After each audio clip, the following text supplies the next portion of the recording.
What's an effort to bring a Colorado ghost town back to life? The U.S. Department of Interior studying whether to designate Dearfield as part of our national park system.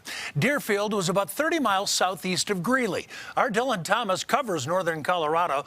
Dylan traveled to the site and explains the important role that town played in Colorado's Black history. The easiest way of forgetting people is forgetting where they lived. This has disappeared into people's memories.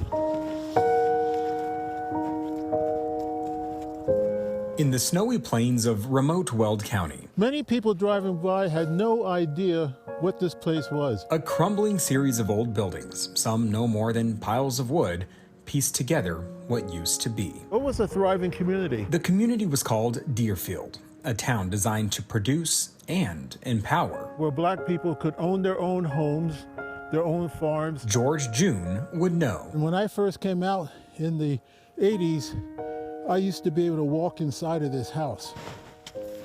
The professor of Africana Studies at UNC has spent decades of his life walking, I used to go inside and sit at the counter in there. researching, and teaching this land. Black people around the country knew about Dearfield. In the early 1900s, This is the home of O.T. Jackson. O.T. Jackson, one of the most powerful black men in Colorado, created Dearfield as a way to give other black Coloradans the opportunity to own the land they worked, establishing them in society. Get off my land.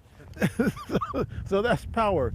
Now you can keep the land, you can rent it, you can lease it, you can use it for collateral, you can pass it on to your children. Around 200 people eventually made Dearfield a community, one with a gas station, a restaurant, churches, and even a dance hall, which attracted more than just the locals. On Saturday nights, people would come dancing. So you have black people and white people on the same dance floor, having fun. At the same time, in Denver, the Ku Klux Klan is picking up. But in the 1940s, Dearfield fell, like hundreds of other farming communities, to the Dust Bowl.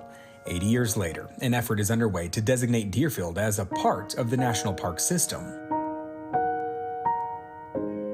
The story of Dearfield lives on today through photos and documents found deep in local archives. They need to have some attention paid to them so people can see how hard folks worked. But June wants to see the remnants of Dearfield preserved as well, giving others the chance to walk in the shadows of black history. This is an example of what happens if black people have an opportunity that they can have a thriving community. In Dearfield, Dylan Thomas, covering Colorado First.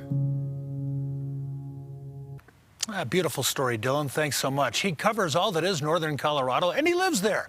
Dylan wants to hear about the stories impacting neighborhoods. Reach out to him by calling 303-863-TIPS or via cbscolorado.com. Just about 2 months away.